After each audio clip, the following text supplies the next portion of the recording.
I'm ready. That's staying in. What the Rock is cooking. Recording live from 3, count them 3 locations. This is Past the Rock. I'm Patrick, and as always, I'm joined by 2 great men, Caesar, aka LCs. What it do, baby? I'm here to give you guys a bunch of hypothetical fights that would never happen in real life between middle-aged men. I don't know. Some of these might actually happen eventually. Not in the same way. Probably. And Jacob, aka Bethke. Hello. Hi. All right, there we go. It's been a fun week. Me and Jacob will get to it, but we both got to see. Oh my God, where is that? Is there coming alien from? communication going on? What? Is that on my end? All right. If guys. you didn't hear that, then it probably was. I know. I heard like absolute silence. Then yeah, there's something going Like on, but we'll figure it out. We'll just fight heard through a- it and see what happens. All right. Well, It I definitely. just hear you cutting out. It was just a little alien communication, not a big deal. It happens from time to time. They were just asking, about the weather. Everyone's safe. It's not a big deal. Somebody's watching this podcast, right? We're We're just with my CIA agent we've got, specifically. You put that hat on, and the second you did, the sensors. There's like an AI protocol now, just based off of J. Edgar Hoover, and he runs the CIA now. Actually, that's what runs the CIA. So it's a fun fact. JD Vance told me that. Oh, okay. Look, Hey, did he ever win a state title running a 4-4 defense? Yeah. But hey, I want to live in a world where Antonio Cromartie gets to pick the president. I don't care. wild times. Yeah, we'll get into the main, not the main thing, but the biggest thing other people care about that we kind of care about that's happening in the world. We are the world. And I'm vamping, so I can hit this. Past the Olympics from Paris. What in the actual fuck? That sounds terrible.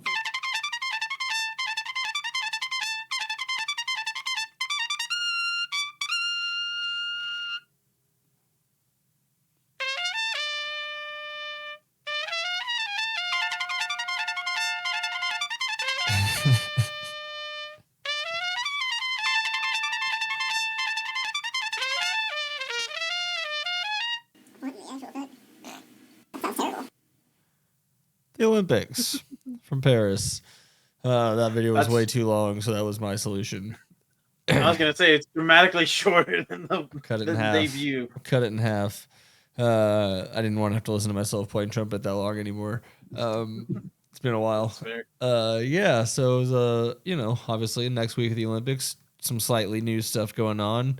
The golf is relatively new. I think this is the 3rd time it's been in the Olympics since it was brought back after like 100 years. So it's still taking some getting used to. I don't know. There's who could say? I'm sure there's plenty of political reasons, but it was fun to have it back. Pretty crazy last day with the American from Dallas, Scotty Scheffler, winning the whole damn thing, bringing home a gold medal, which is, there's not a lot of opportunities for them to necessarily represent the country outside of the Ryder Cup is the only one I know of. So it's pretty cool. Yeah, the Ryder Cup is still cooler though, I think, right? Because it's like a team of. It's like fun to have a whole team concept. I feel for sure. I don't mind. I wish they would just do both for the Olympics. Just have a solo and whatever. Because there's basically one person from each country, I believe. Yeah, for the men's. But yeah, it's cool. I like that they have it. It does also give some other guys who aren't always near the top. No, it's not only one per country. There's actually several Americans in here.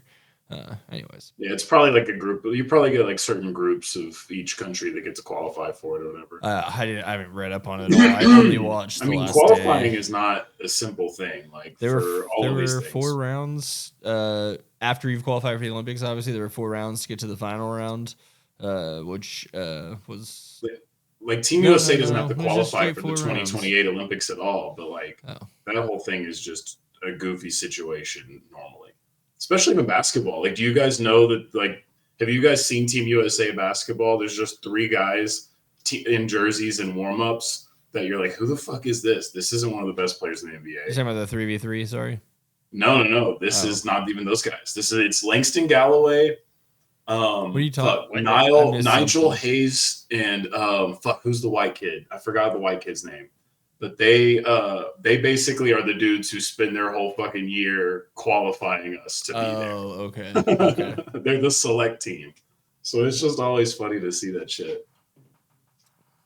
But yeah, so Scotty Scheffler shot a 62 on the last day to come back and win. I think he was 4 down going into that final round. Tom Kim, a guy from South Korea, when he finished, he was on the medal stand. So of course, he kind of hung out for a while, and he ends up finishing, I think, 8th. Yeah. But if he had medaled, he would have been automatically exempt from the compulsory military service in South Korea. But he will have a couple more chances, because I think if he wins like the Asian Cup or whatever it's called, the golf tournament of only Asian countries, I think he could still get out that way. Famously, someone we were just talking about before this show, Shin Soo Choo, he got out of his by winning some kind of Asian Pacific Island international baseball tournament. So, all right, yeah, it's an interesting way they have that set up, and it always brings it brings an interesting dynamic to playing golf at the Olympics. Not just I want a medal for my country, but I might save 2 years of my life. I mean, probably you're just going in and doing boot camp basically, and then unless you're really good, for 2 years, they're just saying get out. But you get 2 years of boot camp basically. Well, you just had Laurie Markkinen had to do that for Finland, where I think you just have to do like a 6-month thing. It's not uncommon. I don't. Depending on I guess how it's implemented, I don't necessarily hate the concept as a concept. Other interesting things. Is there much? Rory McIlroy, I don't know much about it. It's always weird to me that I don't know enough about the Northern Ireland versus Ireland situation at this point. So he competes for Ireland, but I know he's from Northern Ireland, which I think is still. Are they still part of the UK, or am I like 20 years behind? They're still part of the UK. It's part of the UK, but yeah, 2 different things. That's like the confusing thing for me. But anyways, doesn't matter. That was the golf. What else we had? We had tennis, where Djokovic kind of redeemed some of his Brady versus Mahomes kind of, right? Yeah, to Alcaraz, and he won a very rare. Again, you can win all the majors, but you only get so many chances to win the Olympics. So he's got whatever, I don't know what they call it. And to beat the new kid. The career slam or whatever. Yeah, the guy who's been beating up on him and everyone else. The kid who probably will beat all your records, you know what I mean, at this point. It's looking like it might happen that way. Someone could come up, but there's no sign of it yet. And this kid's just on, as far as I'm aware, he's just on a head start of it's pretty profound one, as far as it's like Tiger Woods to golf a little bit, where it might take an injury, life lapse, but just based on purely on what he's put together, it's looking good. And then more famously, probably everywhere else, was this. Yeah, man. Crazy rates. Is it really just leaning the head in that did it? No, because it doesn't. I can't. The way it's written out is confusing. It's somewhere in the sternum to abdomen area is what they're looking at. That's what has to cross first. Oh, okay. Show me the picture again. Oh, so that's why he's leaning in more than not as much full head forward. So interesting. The dome doesn't matter. That makes sense. Okay. Nope, that's apparently as it was explained. Well, they're both of the heads are actually across the line in that picture. That makes sense. So. But yeah, it doesn't matter if the head crosses first. You got to get that pretty much the sternum. I see where that picture captures the torso breaking. And obviously, go ahead. I was gonna say, because if you saw that race live, I didn't think Noah Lyles won the race. No one knew. I mean, the announcers themselves thought the other guy won, and I don't begrudge them that at all. I think it's weird that people were like, "Oh, they got it wrong." Like, okay, what do you want them to do? Just be like, "Yeah, no idea." It was literally a photo finish. That looked like 6 dudes won at the same time to me. And yeah, and it's crazy when you look at the numbers because all of them would have beaten Carl Lewis in 1988, even the 12th place guy. But Lyles is still significantly behind Usain Bolt, which just goes to show you how otherworldly Usain Bolt as a sprinter was. A freak of nature, man. He was a true freak of nature. The absolute goat for sure. Gotta be. Shout out to Noah Lyles for backing up the shit talk. And look, yes, that's important. I like a good shit talker in the country when they win. So he did the right thing there. Also, my favorite bad take that spawned from this is, does it mean you really won gold if you only won by that little? That's the worst take I've ever heard in my life. How do you even begin to make that case? That is all right. I want to know who said that. I don't know. I just saw it populating and getting tossed around the internet. Some lady on behind the microphone. Did NBA Twitter get salty or something? I don't think this lady. I don't think this lady had anything to do with NBA Twitter. I've never seen her day before my life. That's the sports. No, NBA Twitter pretty much ate crow immediately because they all went on for a hate watch, and it didn't work out like that at all. And so pretty much everything was just people laughing at themselves for buying into the hate watch. Yeah. It's like that one, that famous bowler, the one, the one's like, "Who do you think you are?" I am. Once said he was. I think what did he say? He's like, "Love me or hate me, all you could do is watch." Yeah, exactly. All you could do was watch. It's like a really bad meme you'd see on Facebook. Yeah. Well, cool, Lyles, good job. I don't know if the 200s happened yet, which is supposed to be his real event. Right, so yeah, he's going for a world record. I think the women's was today, so maybe tomorrow. So I can tell you what has happened. Tomorrow the 200? And no, the 200 has not happened in the men's yet. It has happened in the women's. Yeah, I saw some clips earlier today, so I assumed that. Which we gotta give a shout out to DFW's own Sha'Carri Richardson. Would she? She hasn't gotten. She got silver in the women's 100. Cool. No. I love that. And then I don't know if Fred Curley is local to the DFW. I know he's from the state of Texas. Bronze big state, so in the 100. So we got a little something. I don't know who got the women's gold and won the 100 though. I don't even think. Yeah.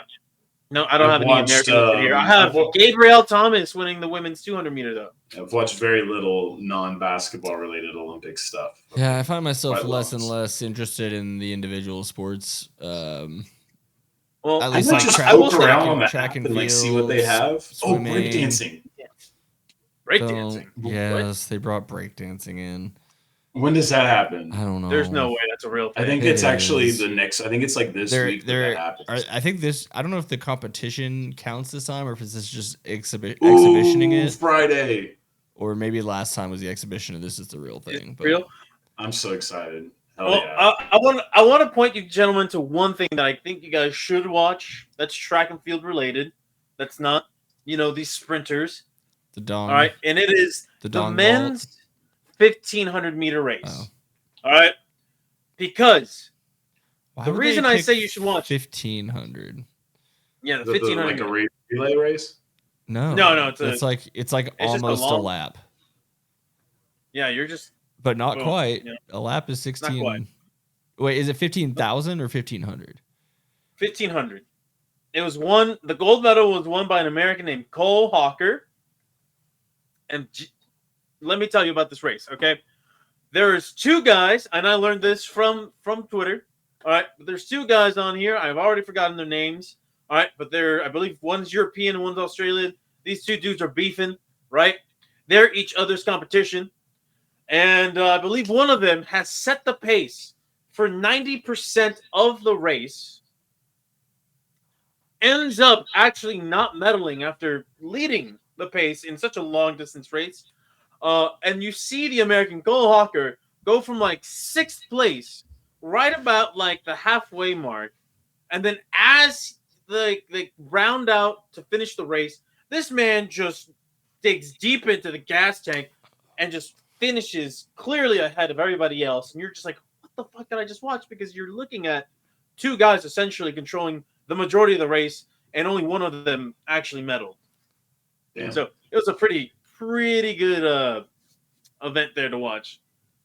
I forgot If how I can math find the clip, I'll send works. it to you. I forgot how math works on the track. So that's like 3.5 laps. It's a lot of laps. Yeah. It's basically it's about a mile. It's 15/16 of a mile. So Oh, all right. yeah, should've just done a mile, but- almost 4 laps. It's this race has been going on since 1896 in the Summer Olympics. So I don't think they're changing it to the full mile anytime soon. They're going to stick with their numbers that end in zeros, which makes sense to me. But yeah, Makes sense. that's pretty cool. I'm just gonna say it's a race worth watching. I wrote down swimming, but I don't know anything that happened. There's so many swimming Katie events. Ledecky beat the ever living shit. Actually, you should find that. She should set a picture. new world record or something. Yeah, can you go look and see if you can find the picture of Katie Ledecky versus the field? Because she like beat the absolute fucking brakes off of the field.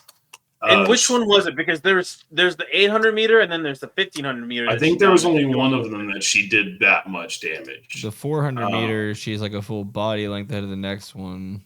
There was one where the camera literally caught her out like by herself. I think this might be it. Because Katie Ledecky Katie Ledecky finished bronze in the women's 400 freestyle.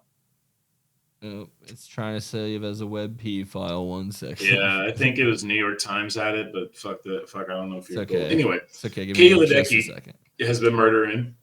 We know she's got some goat DNA because when she was a baby, she was born into, like, her uncle was part of the Washington sports world whenever MJ bought into the Wizards.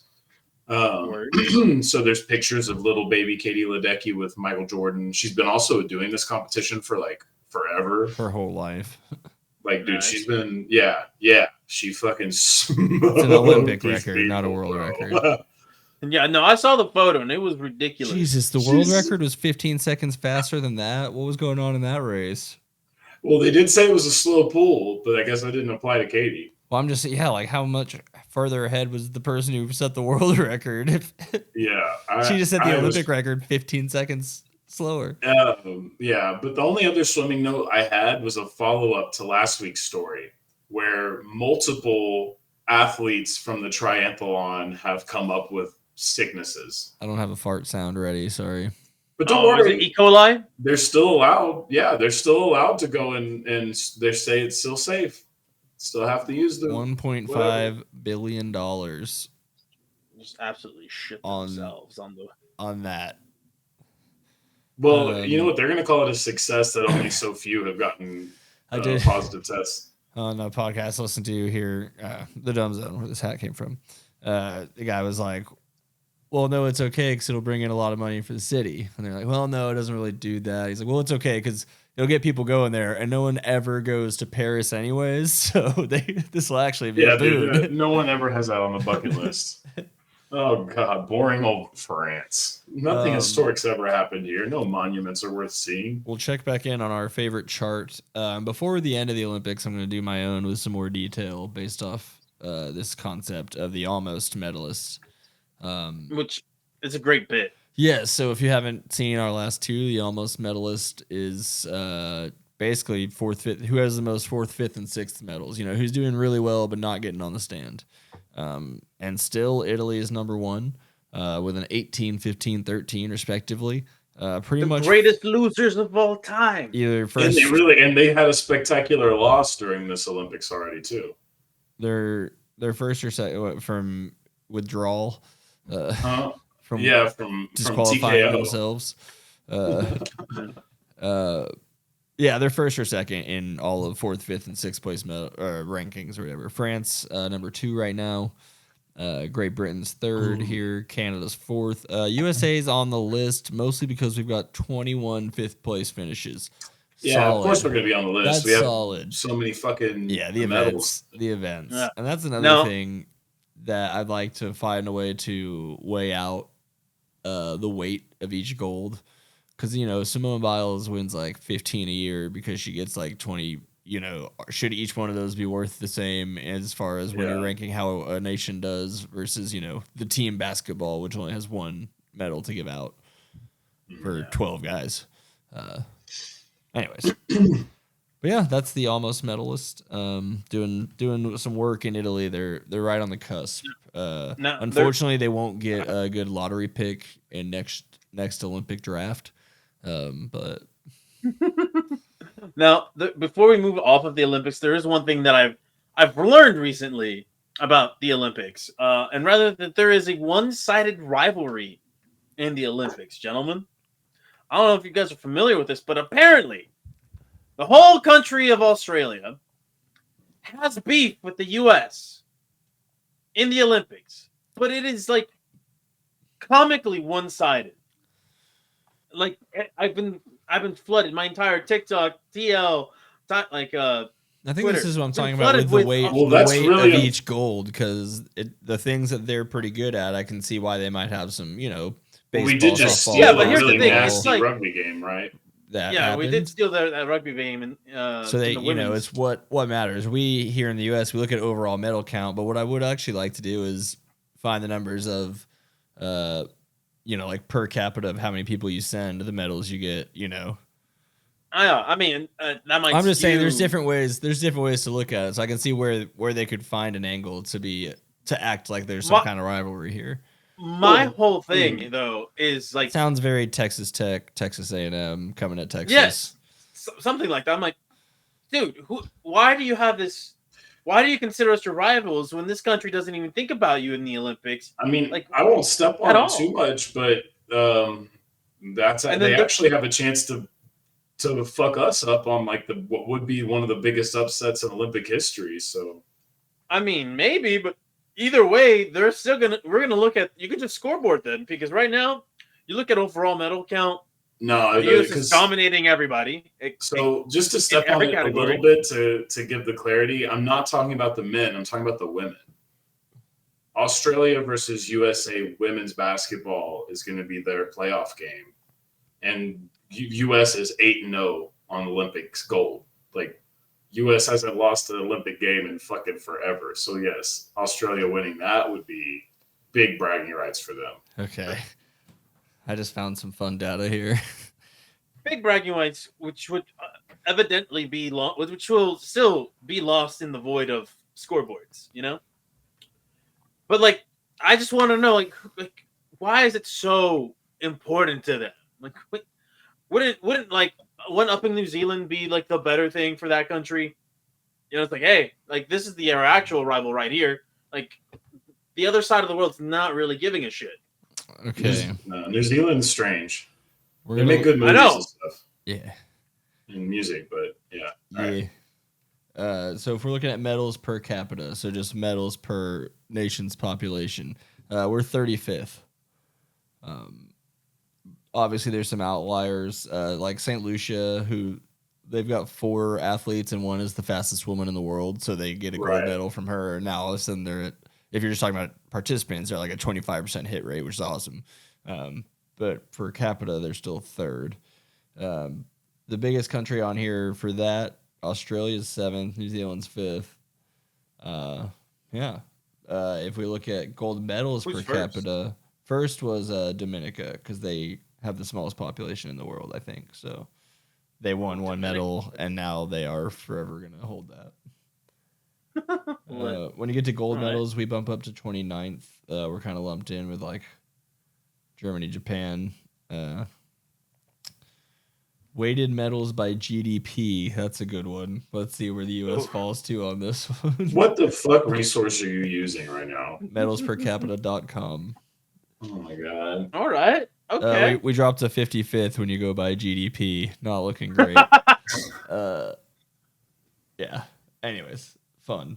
This is all the 2024 games. Looks like they have it ranked back to 1896. So I might play with that data some more later on. That gave me a little nerd excitement. So yeah, what's next? What are we gonna do here? We'll talk about the Chicago White Sox. Everybody loves the Chicago White Sox story. The biggest story in baseball, really, the last week. So the White Sox, historically bad team. It's looking Terrible. Obviously, not looking great in the present either. They were up until yesterday on a 21-game losing streak. Now, I don't know if you believe in jinxes. Oh, I should have said, I don't know about you, or if you believe in jinxes. But the Oakland A's, before last night's game, decided to play Taylor Swift's 22, and subsequently lost to the worst team in baseball. So it is funny that's still on brand. When a team 20 games under 500 is able to troll you because you're 60 or whatever. It's not good. So the White Sox did tie, like I told you guys earlier, they tied the American League record of 21 games lost in a row. The other team they tied with, I think it was a Cleveland Spiders team in like 1899. It might have been, whoever it was. I'm pretty sure it was a Cleveland team, and they started the season 0-21, which brutal. Can't even fathom what that's got to feel like, no matter what era. Especially the further back in history you go, where baseball matters more and more and more. If you're just a kid over there, you're like, what in the hell is this? Right. They're playing for fun at that point, and you're just 0-21 at that. Yeah, I don't, man. Yeah, so the White Sox turned around and lost again today, so now they're 1-21 or 1-22 in their last 23 games. It's hard to outdo the Pistons when you're in the same league as the Athletics. Well, they got the Bulls owner, so. They've got the Bulls owner, but the Bulls, unfortunately, do not get in the way of the Pistons' version of fucking up. They exist in a different version. They get lottery picks that are weighted a lot more than an MLB draft pick is, so. It is rough times. I heard a clip of Ozzie Guillen being like, they didn't want me for that job. Now I'm wondering what's wrong with me. He's like that they get they're gonna stick with all this. I mean, honestly, that's a good response. I really don't hate that. But didn't he get fired from their managerial job like almost a decade ago? I don't remember if he got fired. I know he eventually went and coached other places. I don't remember exactly what happened. But yeah, I mean, there's precedent in baseball for people to go back and coach the same team, later. It's not that crazy, I guess.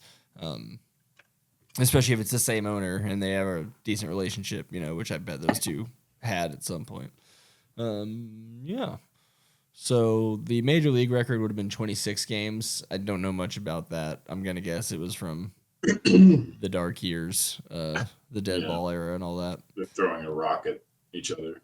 But the White Sox are bad. It's tough to watch because they're a historic franchise with a lot of marketable and good history that's just being wasted, just like the A's, actually. So there's that. Brief check-in. Me and Bethke both got a chance to see the Rangers this week play the Astros. My game was brutal, but ended up okay. Jacob's game was brutal and then teased you at the very end. So I got to see a Josh Smith walk-off home run in the 10th inning, and Bethke got to see almost a no-hitter from Framber Valdez, and then because we gave up a insurance home run in the 8th, ended up losing 4-2. Yeah. These relievers, man, they're giving me great stress because today happened too, and now today's game was almost more annoying for a couple of reasons too, where I'm like, I'm cool with Urena fucking up because I like him. I said he's the Alexia Gondo for me now because it's like I don't care what he shows me, I'm in on this guy because I just like his stuff. And he's been mostly pretty good this year. Last two starts notwithstanding, I didn't think he was that bad today. No, he ended up doing all right. And it's we could talk about it till we're red in the face or whatever, but the real issue is the offense entirely. And specifically, I think the most important part of today's game wasn't just that the offense is struggling, because this whole weekend they put themselves in position to have gotten into this even when the relievers fucked it up. There's one player consistently that cannot break through. He might be the worst ranked player in the American League right now. I saw data that showed that he was one of the worst in all of baseball. Yeah. Unfortunately, is in bad territory right now. And the game you were at, you saw one of the poorest defensive efforts I've ever seen, I believe, from him, just not even attempting to run a ball down in the outfield. Nope. And it was funny because I was talking today. I don't know if you watched today. He did put a lot of effort, slid, and almost caught a foul ball. So no, I was talking to Jesus about it. I was like, even if he's not having this like super duper bad hitting year, it's still like I'm looking at Corey, I'm looking at him, and I'm like, one of you two is going to have to be permanent DH in like a year or two. Oh, no way. Not Corey. I love Corey, but like Corey's making business decisions out there when I need double plays, and I love him to death, but like that shit can't keep up. If I need to get some young dude there and let him be a hitter, that's fine. He's got his money. I think with Corey, it might just be one of those cases of kind of like you see this a lot with shortstops where they're so good and so athletic at getting to the ball that there are plays that you think they should make that they shouldn't have even gotten to the ball, kind of thing. And that's fine. I didn't say it was next year. I'm just saying in 2 to 3 years, I'm looking at these guys and I'm like, one of you is probably my full-time DH, if best case scenario. And at this point, that would be it would be Garcia, if anybody, just because the outfield's more of a log jam as far as what we have coming up. But what's interesting is last year he was one of the most feared arms in the outfield in all of Major League Baseball for a while. You know what I mean? His defense looked really good last year, so I don't know what the regression is. Well, that's the thing. Maybe he's unhappy with this contract. I don't know.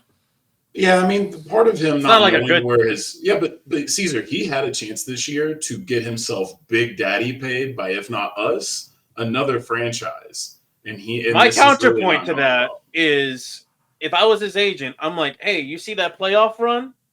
That's a priceless playoff run right there. Well, that's a bad agent. If that's what he tries to go with, because Caesar. No, I'm saying coming into the season, not coming into the season is fine, but Caesar, this season has been very, very, very bad to his. I'm aware how bad it's been to Obama. Honestly, right now. I hate to report this, but the Rangers Online initiative seems to be figuring out a way for Garcia to be bye-bye and replacing him with a bigger free agent this offseason. But I hate that we're already there mentally. I don't want to be there. Yeah, and at all. I don't want to either, especially after the run he was just on. To bring it back to I get that this season's been bad. The focus a bit of, even with how bad we've played over the last week, with how bad things went against Houston, we've still got 7 games against Seattle that, if those break right, the last month is really favorable. It's a tough schedule, at least in the immediate future. But yeah, so it's still theoretically possible. Guys are coming back. Molly looked really good. He made his Ranger debut. Yeah. He was hitting some, you couldn't probably see from those seats, but I think there were only 3 pitches that were over the center part of the plate the entire time. He was hitting the corners. It was. Yeah, I mean, he looked fine. And I think the only thing that struggled that we noticed was the double play shit was just the defense. The defense was abysmal. I was texting some of my friends of just like, look, like with how bad the offense is, everything else has to line up to even have a chance. So if the defense is going to let you down, then you're not going to win that game with this offense. We could have still, because the Astros offense in just as bad a way as us. You know, they've got Yordan Alvarez and Alex Huve, and that's kind of the whole offense, although Bregman picked it up this week. But even still, he also gave us a lot of opportunities to get back into games by not delivering when he could have. So really, he didn't do as much damage as he could have this week. And that was the thing that I noticed. I was like, yeah, this is definitely a race to get beat by somebody in the playoffs, because all these teams suck. Who knows? Because if you don't remember the last 2 weeks of last season, the Rangers free-falled and almost blew the entire chance of even making it into the playoffs. But that team was on pace to win 100 games to start the season. You know what I mean? Yes, the offensive production is. This one has never that team had felt 5 like it was ever on a good all-stars. track. Yeah, you're right. I don't necessarily foresee it all lining back up. I will say that obviously having Josh Young in the lineup, things feel a little bit more like a competent Major League offense sometimes in the game. It was hard to. It's hard for me to have that perspective. You do have another guy. Yeah, yours was pretty rough. You do have another guy who can put together some at bats and will rocket the ball somewhere, even if it's right into someone's glove. But yeah, the season's kind of winding down. I also wanted to tell you guys a fun story. So obviously, you know where I'm sitting at. So we actually ended up walking around to go down to the bottom level to get a little food. Well, I think this is when Dane Dunning first got in the game. Okay. I See, I thought this happened up up near the seats, and I was like, No, not Enrique. No, I did run into Enrique and Gubawale, but that was up in the nosebleeds. That was actually as we're coming back from what it doesn't make any sense to me that she threw out the first pitch. There's no way she didn't have like a seat directly behind the plate. My guess that the Dallas Wings probably had people there to watch her, and they were maybe all in that section, and she came up to see them or something. That was what I was thinking. Because I'd seen her dapping up and talking to people as I was walking by, but I almost shoulder checked the shit out of her. But she threw out a decent first pitch for someone who looked like they had never thrown a baseball before in their life. So she's an athlete. I trust. She's a small girl, but like the baseball throwing really motion, athletic. The throwing motion's weird if that's not what you do. You know what I mean? Yeah. But she still managed to get it in the right spot, so that was cool. But no, what I was talking about was actually the experience with this no-hitter attempt. So we go downstairs. We're like, all right, do we want pluckers? Do we want her what is it, hurtados or whatever? Yeah. And all those lines are just obnoxiously long. So we go to Whataburger. And we're like, oh, this is just churning it out. I look at the menu board and I just start dying laughing because I know I'm about to pay $8 for fries. I know because I'm already hell bent on it. And I did. $8 for fries? Jesus paid like $30 for like a burger, a fry, and a drink, bro. I've spent, and this is criminal. I was gonna say I forgot to send you the 20% off concessions thing, but I don't know if that works at those. That's so funny. The pluckers, though, I will say this: the line is long, but everything is so efficient at that thing that before you finish ordering, it's in your hands. So one churns, at least in my experience. But I was y'all would have gone to the Golden Chick. Get more bang for your buck down there. That line was long as fuck too. I paid at this point. I'm pretty much only gonna get the $12.50 foot-long chili cheese dog.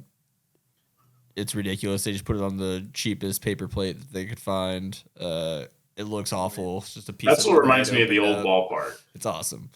Also, you can bring in anything you want in up to a gallon Ziploc bag. So. Oh, I see. That's why I saw somebody eating spaghetti one time. That is a funny bit that you can do. Yes, Spaghetti at it. Anyway, so the whole point of what I was saying is so we go back to our seats. Believe it or not, someone stole our seats. So he's just like, should we say something? I'm like, no, just sit lower. They just moved up from even higher up somewhere. Yeah, probably. So I was like, no, fuck it. So that's where we watched like the last 3 innings or so, right? And just further in the section. We were like the third to the railing. Okay, cool. Yeah. So that's why like all 3 of those. So the 2 home runs and the 1 almost home run, like that was a fun because like Alvarez's was at eye level. Like the second that shit got hit, I just my soul just died because that ball was coming at me. And it died obviously because no human has that much power. No, yeah, because it's not now. If it was an outdoor, if it was the old ballpark, that would get to you. Yeah. Yeah, but that ball fucking just dies out right below us. But that shit was eye level. And then Corey's, we didn't really know, but by the time that I could tell, because it was tough, man. I fucking hate Houston games because like it's always a mix. A third of the stadium is there, people. Yeah, and so by the time I hear the reaction, and I hear the cannon, my ass has got my hat off, and I'm. That's why it's a go, bro. I could give a shit less about the Josh thing. Now that was sad because it looked like a home run, and then like you obviously know the ball just disappears. So like I only can see reaction. The crowd barely reacted to that, which was weird. And the only reason I knew is the players started celebrating. Yeah. That was the only reason I knew that it had gotten caught. And so I was just like, what the fuck? But yeah, dude, as soon as Corey hit that home run, I was so happy, bro. I was stressing. I was so pissed off. Yeah. I was about to watch a no-hitter. See, there is part of me that I wouldn't like it, but also it'd be cool to be, at one of those. I don't care. Not unless they win the World Series. As a baseball guy, it would be cool to be at one of those. Last year, I go to the Astros-Rangers game. I watch Altuve take fucking Uvalde yard 4 times in the same game or some shit like that. I think it was 3, but whatever. That's still Game 7 of the ALCS. It was really cool. Yeah, bro. So like, if I'm gonna see my team get shut out, then they better fucking rally and go win another title. Because like, fuck, bro. That was heartbreaking.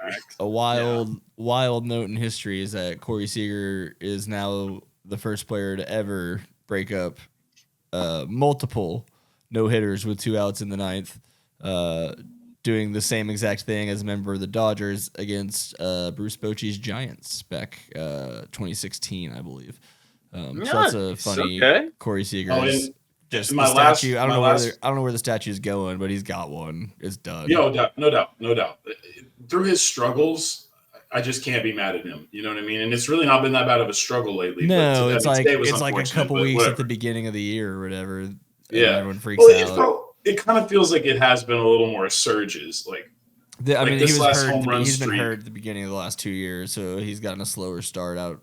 Yeah, but even this last 5 games is a little frustrating, where he's only hitting bombs. It's like, God damn it, I love this, but like, God damn it, we need more than this. Well, at that point, it's obvious that it's the people batting around him. No, I know, and that's the other problem. It's like, I can't be mad at you because especially this one guy. But you know, it's just. He's like, I am literally doing more than 1 of 9 should be doing right now. So, it's not to take anything away from Josh Smith. He's cooled off a bit, but he's still coming through clutch quite a bit. I'm very worried about Josh, even though the first game was good, but I'm still worried. Today was very bad. He shouldn't be hitting leadoff. Probably. He had a chance. Simeon was doing terrible at leadoff, so we had to pull him off of that. I think you got to put him back at some point, but I don't want to ever see Jose Leclerc for more than an inning. I don't ever want to see that Burke move for the rest of my life. The game, Molly's game. I guess they just no, it wasn't the Molly game. It was the Andrew Heaney game. Is that the one I was at? Yeah, where just brings in Leclerc for Heendog went like 6 innings at 80 pitches and is doing well. Good. And then brought in Leclerc immediately. 2 guys on, rough stuff. Yeah, I'm gonna have to move on from Jose Leclerc. He's the new Neftali Feliz. We will always love him, but we will need to move on from for Harper. He's been here. I think he's like the second longest tenured Ranger right now, or something. Yeah, it's been a good run, bro. It's wild. Because he was supposed to be the star closer of like all MLB at one point. Leveler Chaz, dude, and he's been around forever. And then just I mean, you can go back to last season. It's a lot up and down. Yeah, the highs are really high, and the lows are frustrating. He's just somebody that like some cash strapped team needs to take a low risk flyer on and not us rely on anymore. And that's just my opinion. Brock Burke also, like, I just can't help that dude. I mean, he's there right now because there's just too many injuries. He's not supposed to be there. I'm good with that. But that's the other thing is, that's the thing is you got to use them because you have to. So and we have to be happy with the guys today to some extent because they did beat around the starting pitcher a little bit. It's just you couldn't get anything home. Again, it came down to like stringing like. There's so much to bitch about. I'm not even gonna get there. The actually thing I want to bitch about, stop being the weird fan that talks shit like a salty little whiny baby when the team is losing. If you're gonna come with that energy, call the Astros cheaters the second you walk in the door, not when the game is almost over and you know you're gonna lose. Okay? That's my biggest complaint. Start talking shit early and stay talking shit or don't talk shit at all. What do you feel? Real haters hate from start to finish, baby.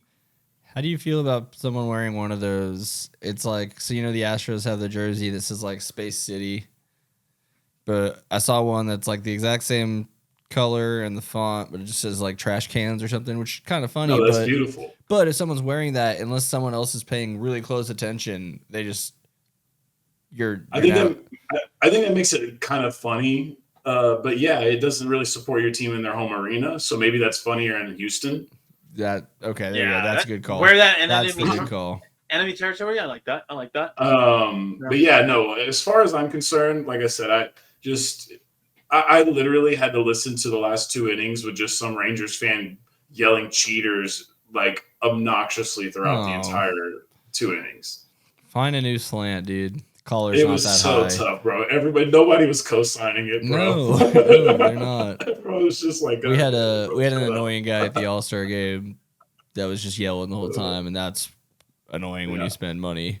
And we had when some of the game I went for Houston 2 nights ago or whatever when I got this jersey, had the girlfriend actually got like good seats because I don't buy good seats. So we're down in the lower bowl, like almost the very back, the one right before the very back, which let me tell you, the very back row is actually better because it's up on a little platform and there's more leg room. Just saying, if you can get row 20 down there in like the 104 section, do that versus anything in like 15 to 19 probably, if you get the choice. Yeah, that makes sense. But I saw these, it was near the end of the game, and I saw these Astros fans bringing an usher down. I'm like, uh-oh, what's going on? And it took me a minute to figure it out, but I guess there's this one Ranger fan that kept standing up in front of him and they didn't like it. And I saw two different ushers, and the ushers at Ranger games they're Walmart greeters, if you get the demographic. They both go down. No, especially the ones that are on the 100. I obviously can't, because they can't have anyone up too high that can't walk. So I can't obviously hear what they're saying, but they're pretty much telling him, like, hey, would you mind sitting down? And I can just tell this guy's just like, for them, fuck that. And, that's pretty much how it ended. And I was just real tense about it. I was like, I don't know if this is going to break out in anything. He's not wrong. He is allowed to stand, but also just like, why? Why do you want to be a dick? Yeah, at least I appreciate him playing by the rules and trying to bend them and being an ass about it. It's still probably more work than I'd want to put into it, but I appreciate the shtick.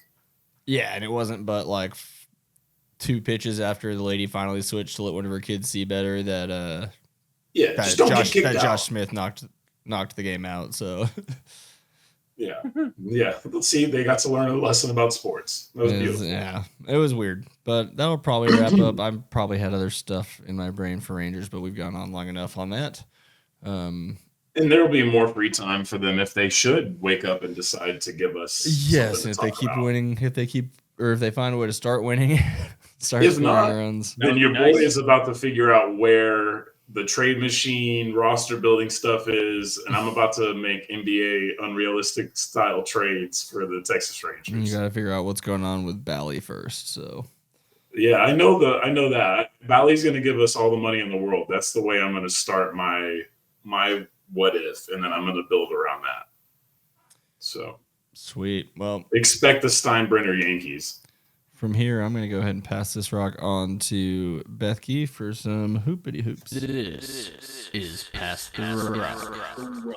Let me pass the hat. Oh, I need to show you guys this because this is funny and I enjoy it. So I try to have my hats. I needed my WNBA hat. I found a cheap option. You know what? Nice. That looks kind of good on camera. You know what's funny about it? Is it the tiniest hat in the world? Let me get it up on the camera. Is literally just like a sticker that like got ironed on. Oh, nice. I bought it from some cheap ass website for like $10. Temu. Yeah, well, there you go. Anyway, so I wanted to start this by adding one little point of basketball content that's important to note. Lauri Markkanen signed an extension today. Why is this important? He cannot be traded for another year. So I don't want to hear it. It's over. For He's a year until like January. Hmm? Is it for like a full season or until like January? No, full season because it actually the way his restriction it goes past the trade deadline. So no way he's moved until the off season next year, and I don't know specifically when that is, but it doesn't matter because that's a year away. The next point of discussion I want to talk about is just getting your thoughts on something that I guess we all could have guessed was probably coming down the line, but not this soon, probably. A potential basketball Champions League of sorts in Europe. Only this in Europe? is Only in Europe? Yeah, so essentially... Wait, don't they do that with Eurobasket? Well, yes and no. So they do have currently a version of what soccer famously has with the Champions League. My guess is this would be a more NBA involved version of that. And then that would include, I guess, it would be maybe hosted in Europe every time, but it would maybe represent every league that we have. Although now that I think about it, I think America is pretty just a monolith in that regard. I don't think even South America has much of any leagues that would compete with the world. So yeah, it would pretty much just be us going over to Europe, and then the Australian League champion coming up, I'm sure. Chinese leagues coming over, Japanese leagues coming over. There are some NBA pretty high level Africa leagues. just gets automatically qualified. Who? NBA Africa. If it still exists, sure. Yeah. I mean, I don't know what Britain will do because I think the BBL. I think theirs is actually the BLL. We just call it the BBL. Yeah. I think that's done now. So maybe that's also part of this is they're going to try to jump in there while there's an opportunity. Global expansion's always been on Adam Silver's mind. I don't think he's ever shied away from that a second. So we shouldn't be too surprised that we're seeing this. I guess the only thing for me is it's interesting that Brian Windhorst and another reporter, Tim Reynolds, who I think works in Miami primarily, but also does national stuff. I think it's just interesting that those guys are talking about it. Then we get like an official leak about it. So this seems like it's very real. Whether or not, for instance, the Boston Celtics, if there was an Olympics this year, if it was already a thing that had been figured out, would the Boston Celtics send Jason Tatum, no, Al Horford, Jaylen Brown, or would this be Peyton Pritchard, or even the two-way guys? What would this roster or their recent G-League, rookie just send the G League team? So that's the question I think that we would have going into it. Maybe that takes the seriousness level down to some people. Then it's like, how do you fit this into the schedule appropriately every year? And do you account for the Olympics? So there's a lot of bullshit to iron out. So it's really just, do you guys think this is an interesting idea or just a necessity for the plan? It's an interesting idea if it could be executed, but I don't think the NBA would ever send the top guys. So, well, yeah, that's the thing is I think that maybe we could convince how involved is Nike to do it. I just don't know how we incentivize them enough. Yeah, how involved is Nike is the question. And it's like, do you really want to turn our champion around who just had this incredibly long season?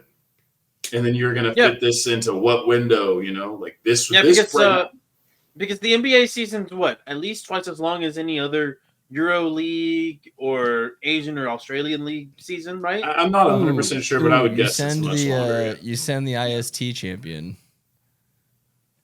Honestly, that'd be great. That's a great bid. That actually really could work because that also low-key gives more of an incentive for the IST champion. It gives it something.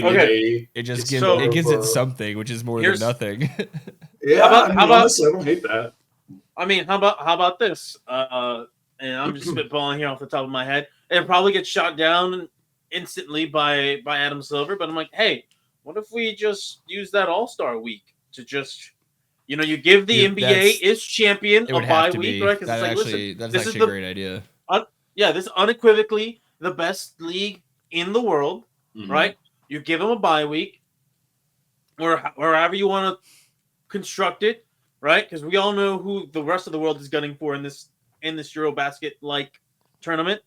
You just replace the All-Star game with this. You send in your in-season tournament winner, and you see how they do in this, in this game, in this series of games. Or the right? NBA maybe you All-Stars, extend if you're gonna do it.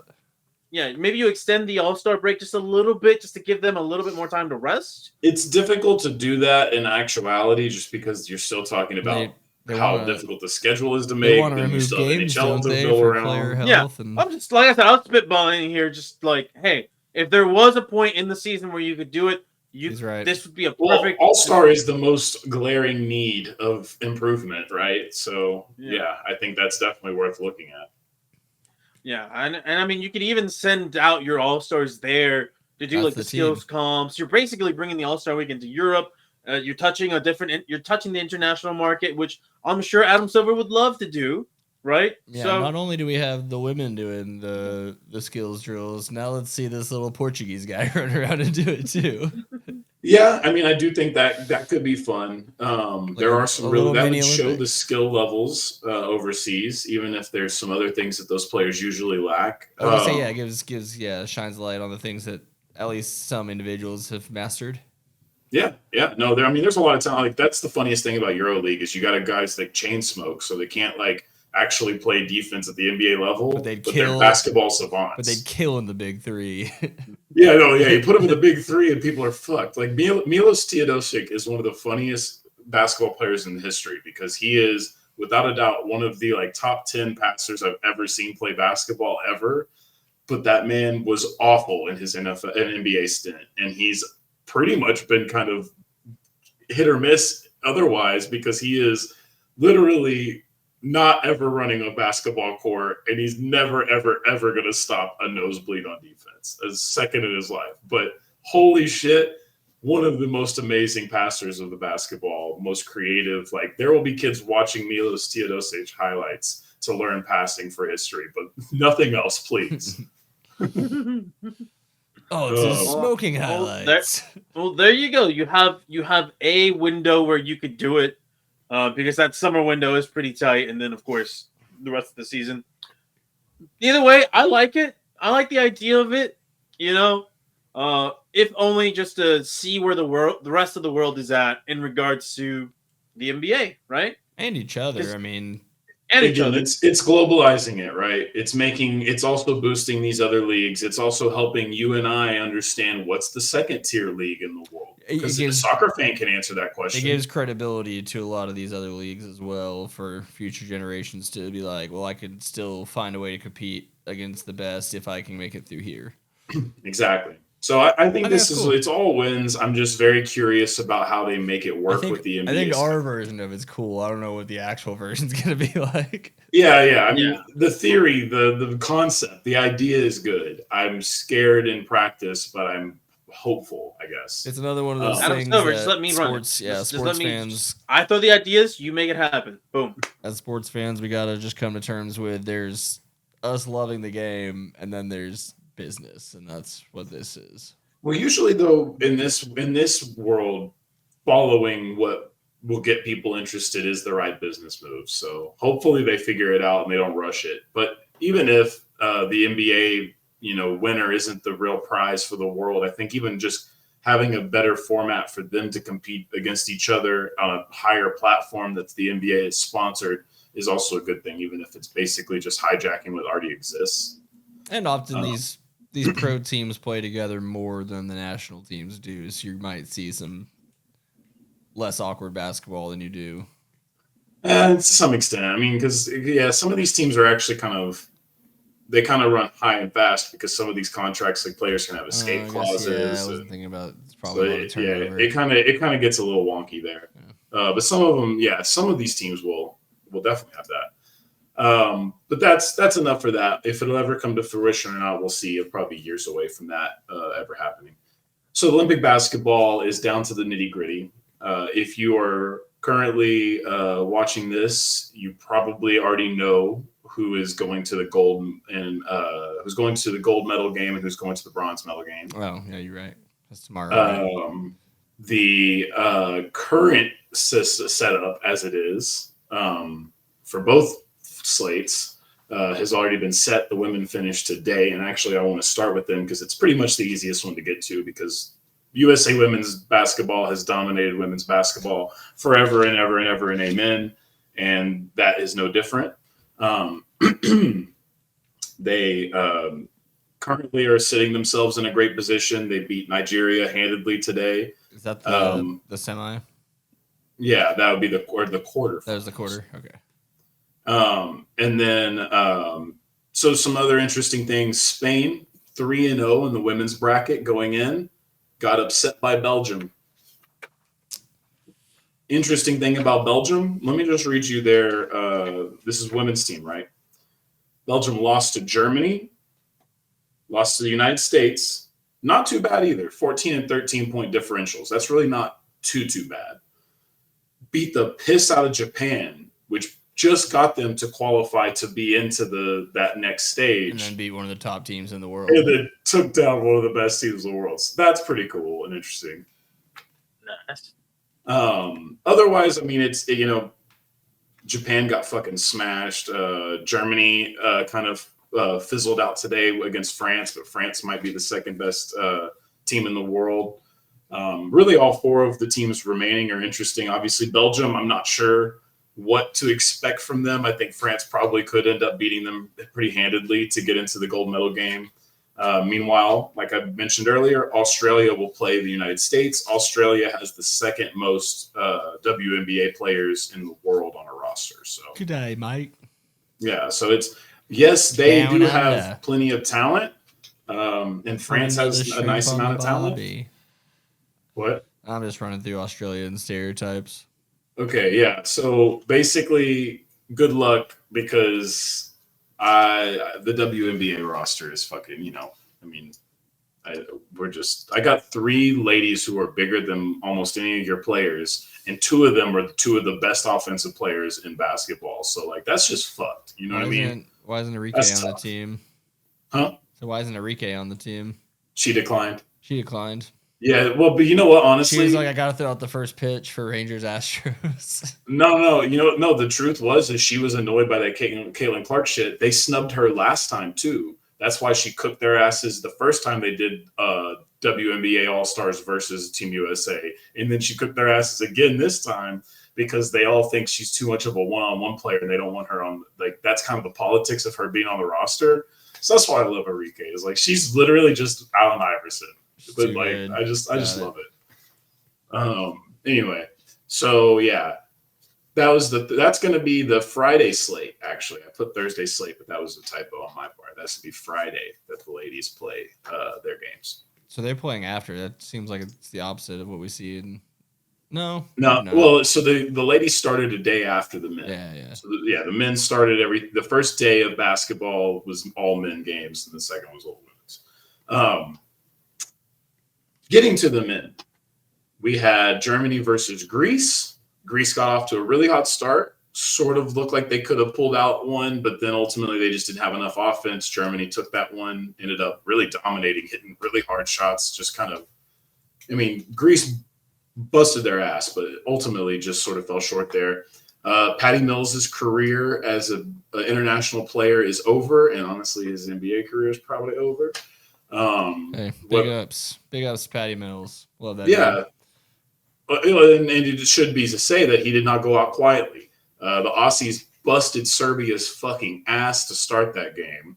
Serbia, of course, is a very powerful entity and has one of the best players ever on their team. And they closed that gap, ended up taking over, only for Patty Mills to hit a shot over Nikola Jokic to put it in overtime. Of course, that's when Nikola Jokic was like, oh, yes, I forgot. I am one of the greatest players of all time, and I will take this game now. Thank you. I completely forgot about Giannis being Greek, so I was just like, how is Greece so good? I was like, let me go look at their roster. I'm like, look at all the clubs. I'm like, Bucks. So, yeah, who's that? I'm like, oh, right. Yeah, that guy. Giannis played great, man, and they really gave him a shot, but they just don't have offense, man. They just zero offense team. Even though, hell, Giannis was pulling up, hitting middies and shit. Like he was giving them all that they could. It ain't a one-man show in the Olympics. The biggest surprise, I think, of the first round of the bracket was Canada getting absolutely fucking dusted by France. Now, France had gone through a lot of problems, right? France didn't even look like they were really about to be able to kind of run with anybody. They were looking really embarrassing there. They, say the least. Whatever, they handled Japan just fine. It wasn't an issue. Well, here's the thing. So the coach ends up kind of throwing Victor under the bus a little bit in the comments. Not a big deal. It was more of a jab. But the more interesting decision is that wasn't a, hey, we're going to feature you less thing. That was a hold up. We're about to clear up and you're about to do the dirty work thing because Rudy Gobert got benched. And as a result, this team played a lot faster, a lot freer. Victor didn't even score worth the fuck in this game. I don't even think he got 7 points. He shouldn't need to. No, he will, but not in this game. You're right. Canada was a different story. So Canada has no size, right? Canada's starting Dwight Powell. They're bringing Kim Birch off the bench. It's not the role. Like, it's not the role for him. It's not good for Canada. And then you get Dylan Brooks, who just thinks he's a superstar, even though he's just a role player. You get SGA, who kind of has his one thing that he hasn't evolved enough from. RJ Barrett, who was so inconsistent in this. He had such great games and then just an awful one in this one. Jamal Murray just went fucking ghost the whole Olympics, essentially. I don't know if you guys have seen, but there is a TikToker who didn't he get kind a zero, of looks like whatever him. Stat line?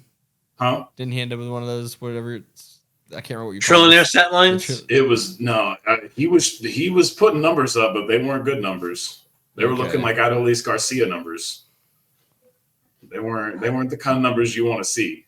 Heard that. So like it was what it was. I don't know if y'all have seen the TikToker who looks like Jamal Murray, but like he's getting spammed like a motherfucker. If you haven't seen that, is the fake Klay Thompson guy gonna move to Dallas? What's going on there? So fake Klay Thompson guy is actually sketchy and weird. So he got like thrown out of the limelight. Okay. The new popular thing is also a little weird. It's basically gay men who sort of look like NBA players are going viral for posting videos of themselves because people on the internet will see that and they'll be like Jason Tatum when he's having a bad game, and then it'll pull up this, so it'll pull up Jamal Murray, and these guys are leaning into it. Yeah. This Jamal Murray lookalike bought a Jamal Murray jersey and is just traveling the world making a video. Yeah.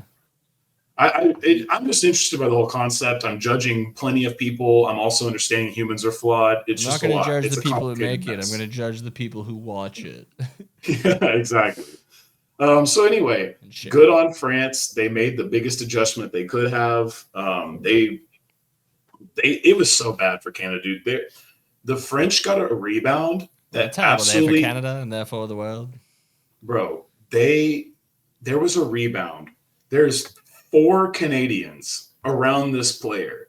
He is falling to the ground and he makes the rebound and is fouled around 4 Canadians. It's like the beginning of the kid sports movie when the team's just as miserable as a team can be.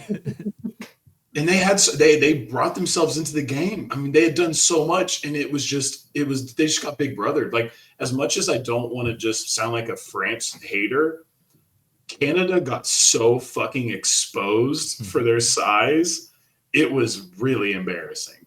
Yeah, and you need a Team USA to keep up with Victor. I mean, even Serbia, Germany, I mean, there's so many other bigger teams that can handle it. This team could not at all. And it was bad. It was so bad. Like I said, they did make it a bit of a game, but even when it got close, it was just, it was just Big Brother. And it was also important to note that a lot of the old heads not only got benched, but they got much more reduced roles where like Gershon Yubusele ended up playing a lot of minutes. And I think that's something I've called on. I'm like, if you're going to play around Victor and this is his team, then stop running him out there with the guys of yesteryear. I don't care if they can play or not. You have more talented young players. Get them experienced, because in 2028, they might be able to win the gold if they get enough experience in 2024. Because that being said, I'll talk about my previews, but, I have my doubts. Team USA got to face Brazil, who managed to sneak in. They were sort of the Cinderella of the men's team, but that game was a bit of a yawn. Yeah, they beat the brakes off. It was like 42-20 at the end of the first. I was like, okay. Yeah, they beat the brakes off of Brazil. It was more or less another show. I want to say it might have been the easiest game they've played in the group stage, or it definitely looked the best, Yeah. And really, and still there's things I could nitpick. The biggest thing, KD, all-time leading scorer, passing Lisa Leslie. This is U.S. hoops altogether. I think he passed Carmelo certain, like the start of this Olympics at some point.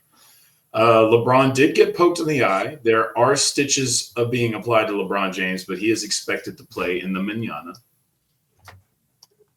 And actually, can you look up what time the games are? Should be the same time as the last one. I think they're actually, because there's just 2 games, so I think they're actually in the afternoon now. So I think the first game doesn't start until like 10:30 local. That's tomorrow 2 p.m. here. The men's USA game, U.S. Serbia. Is that Germany France is tomorrow as well. When? Oh, is that what you're looking for? Sorry. I think that one's before. Well, both of them. Because our viewers will already know what's happened. Unfortunately, that's how this works. But we do not. So it's possible I have this up in time in the morning, and then someone could watch it. Fuck yeah, viewer, you're on your shit. France, Belgium. This is women. Sorry, 1 second. Yeah. France, Germany, 10:30 a.m. So they're doing so 10:30 is the first game. Yeah. Okay. Cool. So there we go. Tomorrow morning we're going to start with Germany, France. My prediction is Germany. Although I am very excited to see if France's little momentum shift can really push them into the gold game. I think Germany's much bigger, much more experience.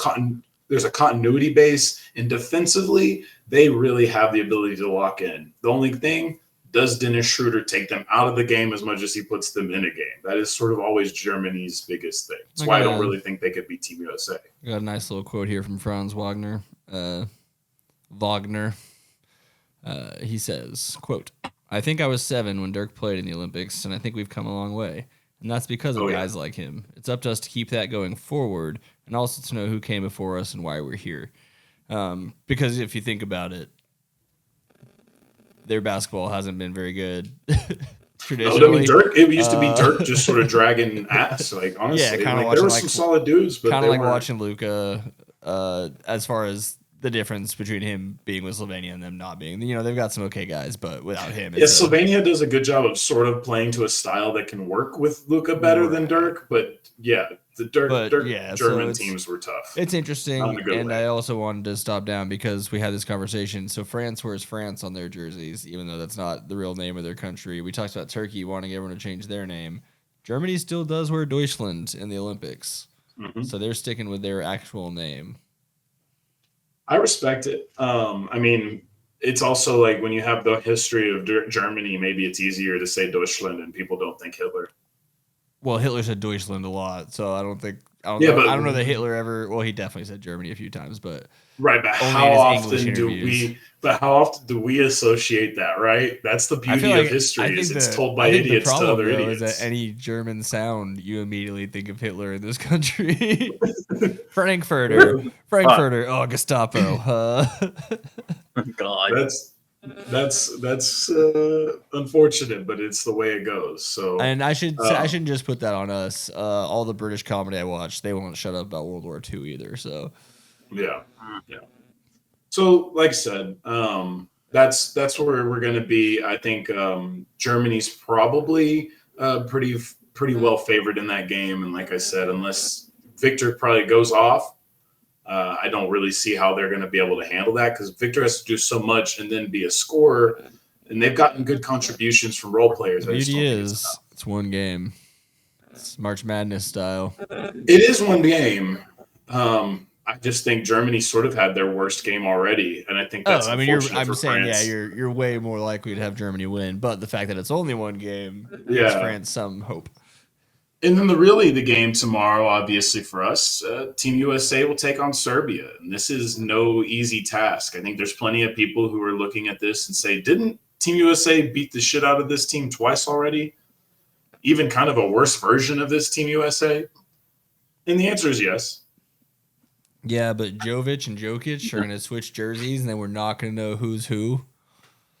Well, or the fact that Bogdan Bogdanovic is actually playing like an all-NBA level player next to Nikola. Then they have all these other really tall and talented white boys that they can throw around out there. It is cool that the Olympic basketball team has 3 Nicolas on it. That must be like the Michael of... You haven't been watching a lot of the Olympics because every time Serbia puts a fucking team out there, it's like 15 Nicolas. Interesting. That's the Muhammad or the Michael or the...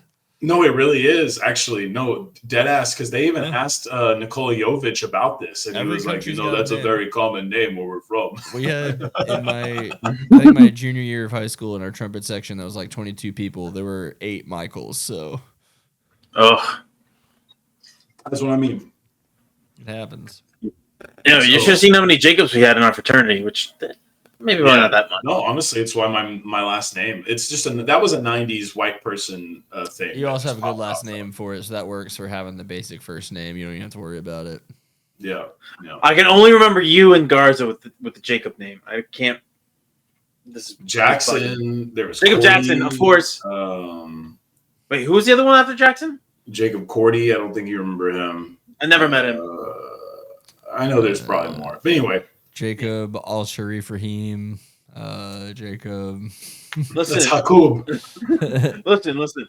The reason that Jackson didn't came up to mind was because when my first year of knowing him, I had to address him as sir. So that's factual. And Jackson was very particular about that, even though nobody backed that up. Nobody was like, he was the only, yeah, okay. He was the Ben Affleck from Days of Confused. So he had been at TCU when he was like getting into the whole frat life. And so, and so like he came to us, and then he expected us to follow that, and then like we were just like, nah, bro, like that's just not how we do shit here. Private Christian, but this isn't private Christian repressed camp school, sir. And it was, and you know what I love about Jacob Jackson? You know what he does now? He has a beautiful life, lives in West Hollywood, and he goes to Burning Man every single year. Love him. That's what's fun about life is you just never know where life is going to take people. I've been to his place in LA. It's a nice place, nice neighborhood. So and I bullied him into buying clothes. Was he a nudist at this point, or no? Yeah, I mean, he does go to Burning Man every year, so I can't rule it out. Yeah, listen, he's like, oh, I don't usually like. He lived 3 years, man. I haven't had clothes in 3 years. You can maybe get off the wagon. Like he's over by the Tyler Creators golf store. I'm like, come on, man, just buy something, you know. And so just drop 10,000 on a T-shirt. Come on. I was like, just treat yourself. And you know what? Tyler eventually, I win. Oh man. So that's Serbia. Beautiful. All right. Well, we'll wrap up. We gotta get to the important part of hoops, apparently. We'll wrap up the most important part, the threes. I just want to give you guys some closure on the first. Huh? So how's Jimmer doing? Well, Jimmer didn't. Well, Team USA did better once Jimmer got hurt. I didn't know he got hurt. I'm sorry. Oops. He came back, but it didn't really matter. So the men could not unbury themselves from the 0-3 start that they started. Both squads 0-3 to start. Men could not undo it themselves. They did have a good shot at it for a second, but they just couldn't hang in. Brian Windhorst ended up kind of making some news by saying that they changed some of the 3x3 rules intentionally to make the Team USA team struggle. I did not follow up with the specifics of that. I think he said it on like one of those morning shows that I don't watch. I only listen to his podcast. Don't watch the morning shows, so I didn't really get the full context. Just thought that was an interesting thing that he would go on TV and say, because Wendy's that's really not his thing. And if he is one to do that, it's usually about NBA trade rumors. Yeah, or LeBron. So it's very uncommon for him to bring this one out of left field. Netherlands ended up getting the gold in hitting a buzzer beater over a French defender. So like shout out to the Netherlands for that. And if you didn't know, apparently the Netherlands has the best 3-on-3 player in the world. I learned that too. Don't know the dude's name, but shout out to him. The girls did do enough to get into the medal games, but they only came away with the bronze. Germany ended up winning the gold there. So the 3x3 wasn't the most unsuccessful thing in the world, especially for the ladies who were able to rally and still pull out a bronze. So we will hopefully see a much better performance in 2028 when this is held at, I'm assuming, the new Clippers arena that's made for basketball. I don't know why you would do it anywhere else. But we will see. And that's it for the Hoopity Hoops. Team USA, please. You're 2 games away. Just fucking pay attention and just don't do it. Just don't do the thing where you fucking just don't care and then have to unbury yourself and then can't unbury yourself and then we fucking have to take home bronze.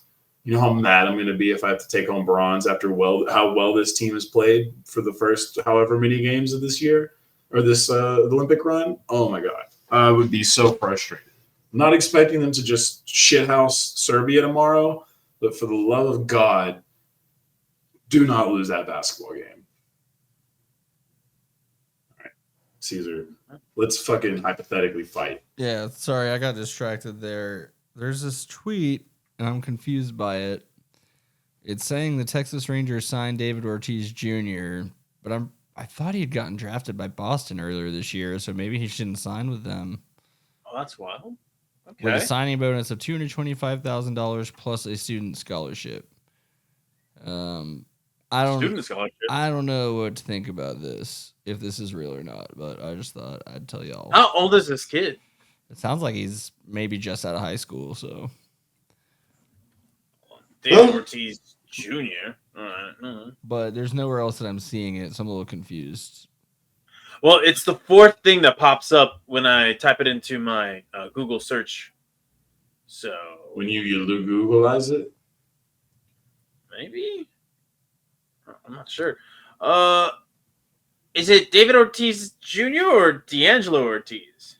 This tweet says David Ortiz Jr., but I don't know. It could just be someone got some information wrong here. Maybe that's it. I'm anyway, not sure. Sorry. I hate to stop you guys down on that. We'll follow up on that whenever more information becomes available. I guess that means it's time to go ahead and... Hey, Coach, Fight Club. Hey, Coach, Fight Club. Let's do it. That's right. We have the Elite Eight coming back to you again with this week's matchup being a fight between two absolute dogs. All right. This is a heavyweight title fight coming to you in what is essentially the semifinal, or no, the quarterfinal, right? We're in the Elite Eight. The Elite Eight. You have Antonio Pierce representing the Las Vegas Raiders in his first year in the Fight Club. An impressive 3-0 record. Former middle linebacker for the New York Giants and some other team that I don't remember. And then you got Omar Epps himself, Mike Tomlin, with an impressive 6-2 record, made a run at the Elite Eight last year. Unfortunately, he ran into the juggernaut that was Bill Belichick, who is famously the first runner-up in the head coach Fight Club. Very famously. All right? Very famous. All right? Talked about constantly in my head. Now, gentlemen, there's a variety of ways this fight can go. All right?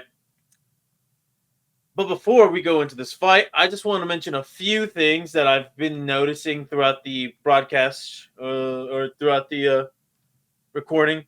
There's been a lot of fights in the NFL training camp thing. So they're in the spirit too. Apparently, I just see this one headline. The minute you start doing those DK Metcalf swung his helmet yeah. during the middle of a scrum. So split practices. These guys are in the spirit. All right, what were you saying? I was saying split practices is always going to happen. Yeah, so these guys, they're in the spirit. Now their coaches will be too. Now, let's go ahead and let's figure out what type of fight we are getting. The wheel will determine the fate of these gentlemen and may sway our votes. Let's see what the wheel says. It is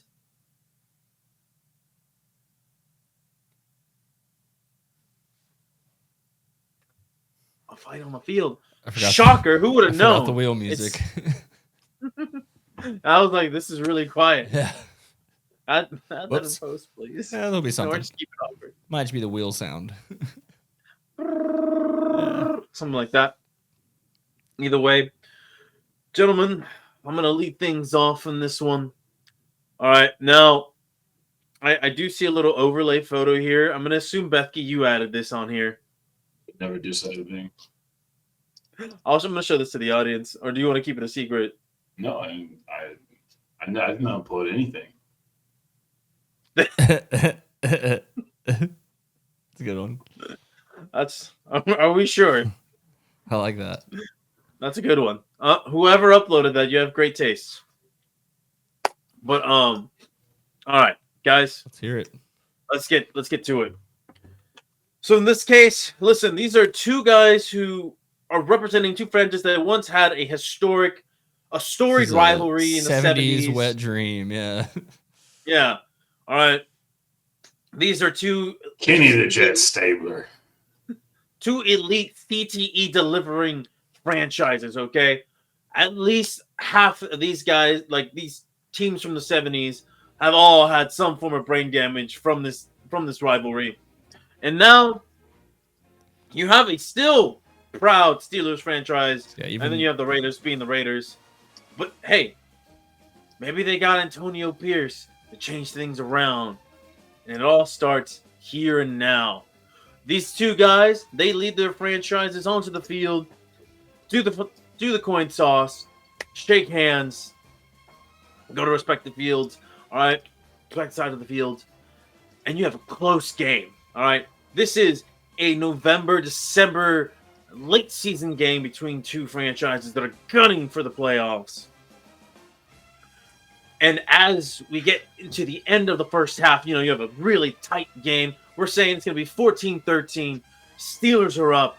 All right, the Raiders are giving everything they got. They may be a talent starred franchise, but damn it, they're fighting hard for their coach. Their coach absolutely just pushing all the right buttons, motivated these guys to high heavens. But Mike Tomlin, same thing. He has his guys ready to fight, ready to go. But what happens in this game? Somehow, some way, both Russell Wilson and Justin Fields, they can't go. They have to send in Mason Rudolph in there. That's right, that Mason Rudolph.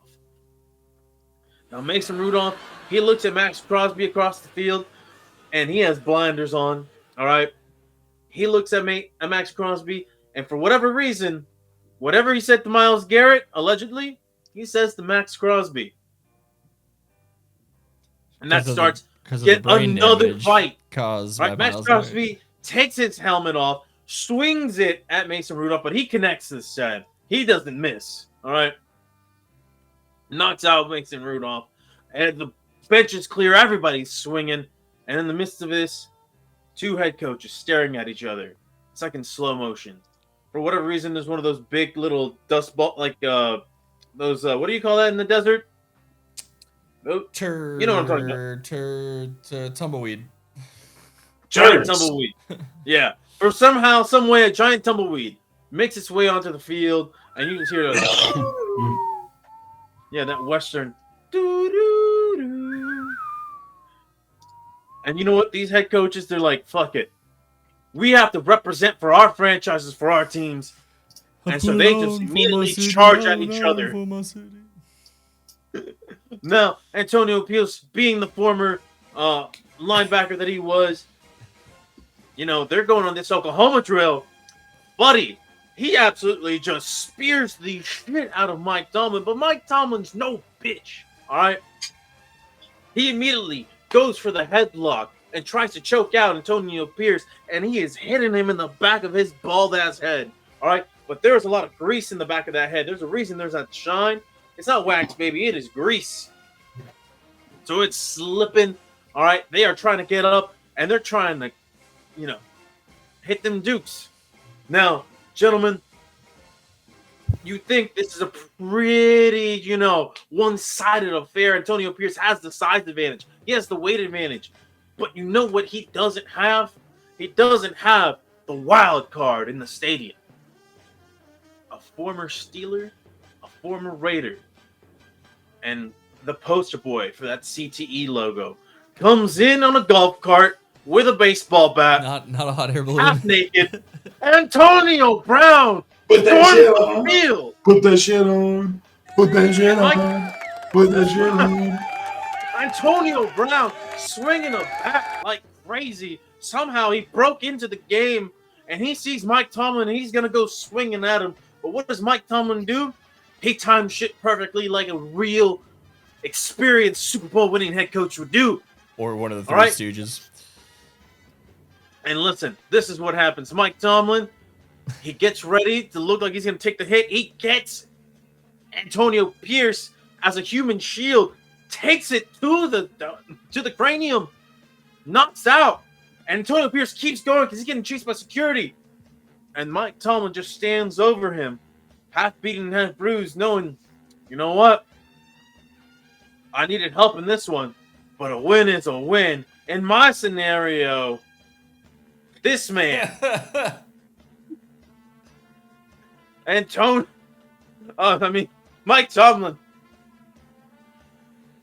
advances in my scenario.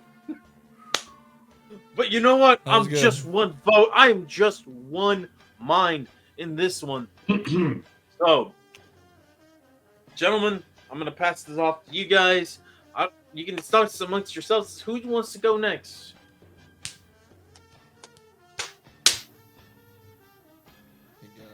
Bethke with the scissors. Snip, snip, snip. All right, Bethke, let's hear it. How does this scenario? How does this fight on the field play out?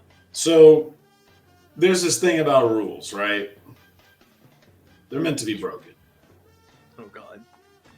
And when I think about this fight, I don't think there's any way that I can currently line up the Pittsburgh Steelers roster against the current Vegas Raiders roster and expect Mike Tomlin to have the backup he needs. So what does he do? As the fight breaks out mid-game, mid-scrimmage, let's say, on the field, as he notices his players losing, as he sees the future in which he loses, he starts to take out a ring, puts it on. He starts to see infinite possibilities. And then he finds only the one possibility in which he wins. And that's if he taps on the multiverse of Mike Tomlin's, in which he calls it just little circles start popping up off The the Tomlin field. dynasty. Omar Epps pops out. Then Brandon Ayuk pops out. It's just those two. No, there's various versions. There's all kinds of them. There's one of him. There's There's a a Mike pig. Tomlin from an old British detective, Mike There's one Tomlin. that's an alligator. There's an alligator, Mike Tomlin. There is There's a the Hanna-Barbera dog, version. Mike Tomlin. There's many of Mike Tomlins. There are infinite Mike Tomlins that come out of the portal. And Can an Over actual Omar Epps accidentally step out the portal That's too? the first one. yeah, we're talking about every Omar Epps from every movie comes out They're too. all Mike Tomlin. All Mike Tomlins as well. So every single character that Omar Epps has ever played also comes out of their own portal. Oh, the doctor from House. I love Dr. this one. Foreman, Okay. Everybody. Dr. All of Foreman them. would be the worst, dude. He'd get beat up so quick. So that is how Antonio Pierce and the Vegas Raiders go down, because they don't have any sort of magical powers. They don't have any sort of anything. Are you sure? just Look at these have- eyes. No, Look at those eyes. they, Are those not superpowers? they just have a lot of people's money from the ticket sales of their new stadium. They do not have the sorcerer's ability to change time, unfortunately. Oh So, man, I feel like for this reason, for this very logical, clear reason, Mike Tomlin wins.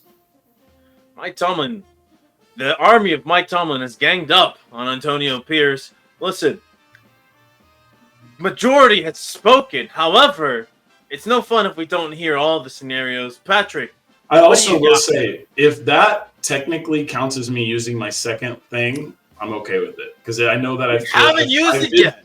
I did fiddle with the rules there, and I did technically bring back a bunch of variations, so it does kind of cross the line. You I'll let didn't. you two. You didn't I- have this Mike Tomlin revert back in time, and I think that's what the rewind was originally set up as. That's what the original intent was for. Yes.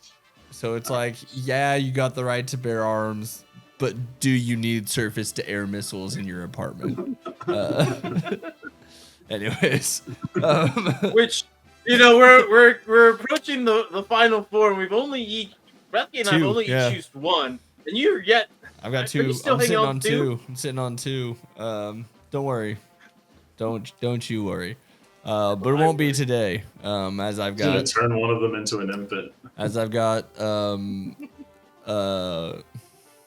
gotta delete that. As I've got fight on the field, Antonio Pierce, Mike Tomlin.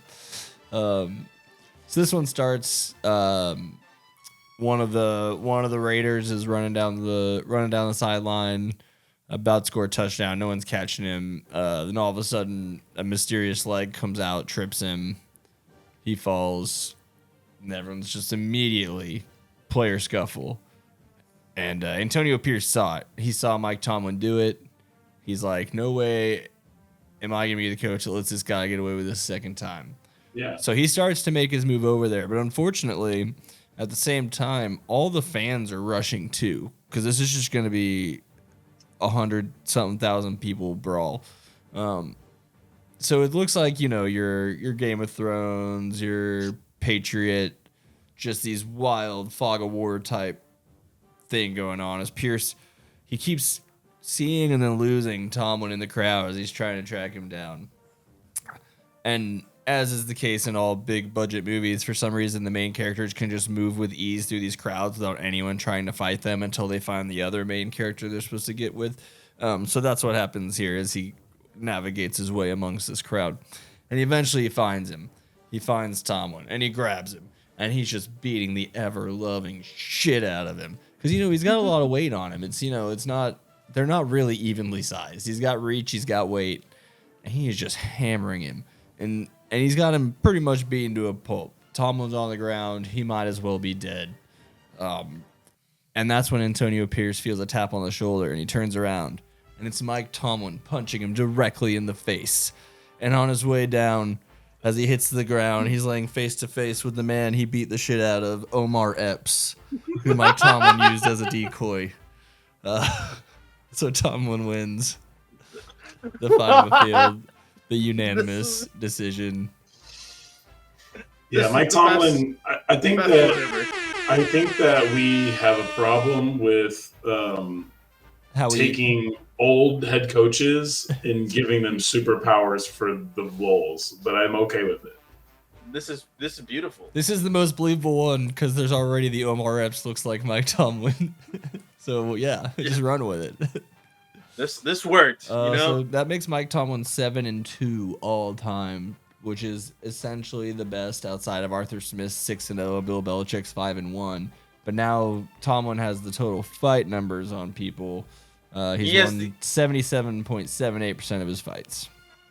He is the all-time wins leader to this point. Will he continue? Active. He's definitely now that he's be a advanced to the champion. Final Four. He's the all-time wins leader. He's the active win percentage leader. He's basically the best of the entire Fight Club history book, both years of history books. How many championships? No championships, but he does. Yeah, he is tied for first in division wins with 15 other people. Yeah, because we've had no repeat division winners. Beautiful. Absolutely. Tied for first beautiful. with half the league. It's looking great. Well, a little bit less than half because there's some coaches who are gone. But listen, there is true parity in the Fight Club. All right. Last year it was a bunch of underdogs. This year, some of the favorites. Oh, I lied. Right? I lied. He's not number one in active win percentage because Raheem Morris is still not lost. So Antonio Pierce drops below to 75. So Raheem Morris is now the all-time leader, but only at 3 fights. I don't know what the number of fights needed to qualify is, but listen, it's our thing. We can make that qualification right now if we wanted to. But it's like 4. 4 is probably the cut for what should count right now. So Raheem Morris will be in it on the next one. After his next fight, he'll qualify for stats. Well, Raheem Morris can defend that undefeated record next week against Andy Reid. What will the wheel decide? Who knows? Surely not us. But yeah, next week, we're just going to go ahead and do it. Raheem Morris, undefeated against the big red machine, Andy Reid. Will Bethke, myself, or Patrick use a Primetime Rewind? Who knows? So you got to stay tuned and find out. This is a 4v12 this year with Raheem Morris being a top 4 seed. He's the leader in his bracket, the top seed in his quarter of the bracket. So, yep, and he has the undefeated streak of the Atlanta Falcons franchise on the line, and the whole franchise, which is the only undefeated franchise in the head coach Fight Club. There you go. It only makes sense that a powerhouse like Atlanta would be. It's like the almost medalist, man. It's or the IST champion. They are the IST champion in the NFL. All More right, prestigious in my mind, but yeah, that does it for this week's Fight Club. We have actual NFL content next week as well as Fight Club. We're going to talk about how many pass attempts Jalen Hurts had without interceptions. We're going to talk about Jalen Tolbert, going to be the greatest receiver of all time. Patrick, who are we hyping up on the Vikings? What storyline matters to the Vikings in training camp?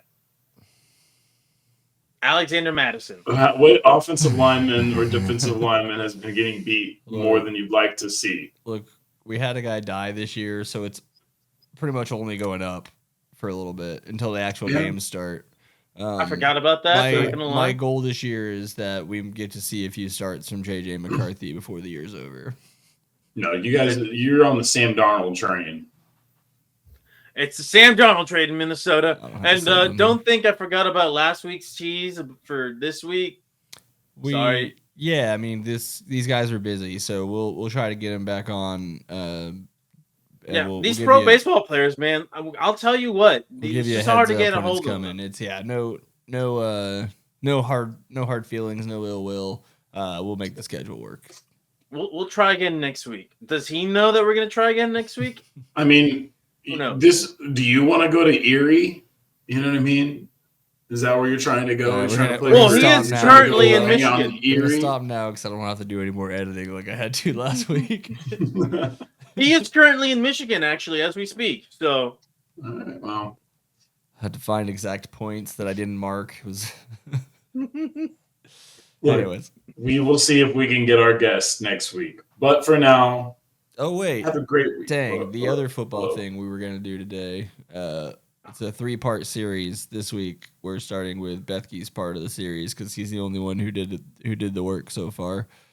This is the end of the football segment, and this will just play us out of the podcast. So you guys don't have to stay around to watch it, but I'm gonna go ahead and play it through here. The aliens are taking my desk, bro. What are you talking about? Bethke, no. See you guys next week. No. Dallas just beat the fucking Giants. I'm mad at this shit. This is Past the Rock.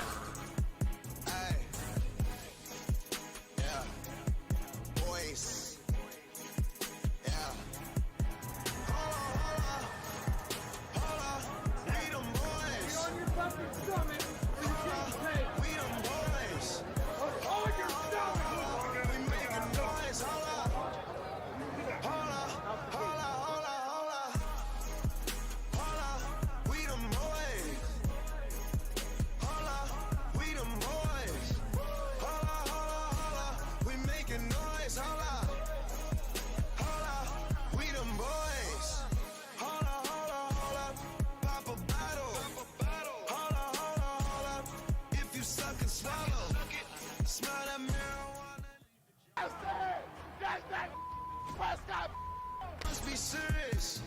Holla, scared of heights, come face your fears. Holla, do it just like Nikki, gone and bend it over. Say she never smoked, I turned her to a stoner. Smoking now. Young nigga, but I'm ready. Oh, foreign girls call me sexy. And white girls give me Becky. But first I gotta roll this joint, baby. Hold up.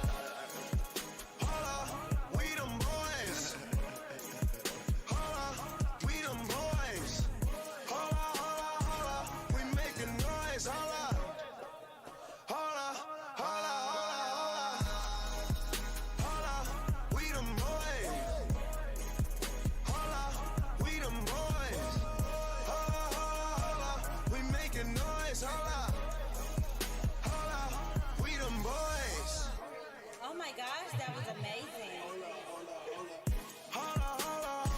You drive me crazy. Number one, bitch, you can't replace me.